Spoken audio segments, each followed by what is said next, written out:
Please remember to like, comment, subscribe, and share. In the description of this video, you can find my compiled link. Through there, you can find ways to support the channel, my other social media, and more. I hope you enjoyed this video, and thank you for watching. How's it going, everybody? CJ here, back with another video. We're doing a first thought today. This first thought is on Tasha, the Witch Queen. This is Dimir, steal your opponent's stuff. Super cool, very strong commander here. It's a Planeswalker, which is interesting, and I'm excited. I'm excited to go through this. Really fun looking deck. It's going to be fun for you. Your opponent's going to hate you for it because you're just going to be stealing all their stuff. So the categories I'll be talking about with this commander are ways to steal your opponent's stuff. Seems good. Some ways to mill so you can really capitalize on the loyalty abilities of the Planeswalker. Some cards that synergize well with Planeswalkers. Some cards that synergize well with your demon tokens because you're making a lot of those. And then a couple of one-off cards. So, ways to steal your opponent's stuff. So that way you can get that trigger of casting spells that your opponents own. Seems really good. Like a very powerful trigger there. And some of the cards that you can use to capitalize on that include Arvinox. This is the Mind Flayer card from Secret Lair. You have Ashiok, Nightmare Muse. Author of Shadows. Chaos Wand, really fun one here. Cunning Rhetoric, which provides a little bit of protection as well. Dead Man's Chest. Diluvian Primordial. Draugr Necromancer, so you might want to go with some Snowlands if you're going to run Draugr Necromancer.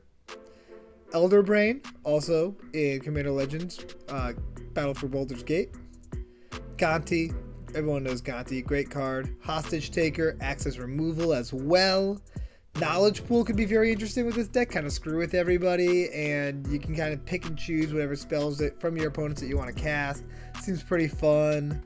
There's Mind's Dilation. Whenever your opponents cast their first spell each turn, you get to steal a spell from the top of their library. Sick card there. Mnemonic Betrayal. Really good graveyard hate card. Well, not graveyard hate, but steal from the graveyard card. Opposition Agent. Awesome card there.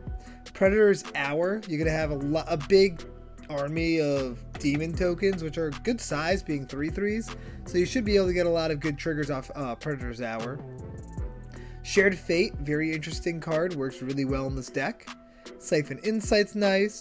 Thief of Sanity, lovely card, awesome in this deck. Xander's Pact, really sweet new card from Streets of New Capenna that fits well into this build. And Xanathar. Xanathar seems awesome in this deck. Next, we're going to talk about ways to mill your opponents. That way you can really capitalize on exiling instants and sorceries from their graveyard to cast for free. Some ways that you can mill include cards like Sphinx's Tutelage and Teferi's Tutelage. Both of those trigger when you draw cards. Well, and when you draw cards is when you get to exile stuff from your opponent's graveyard using your commander.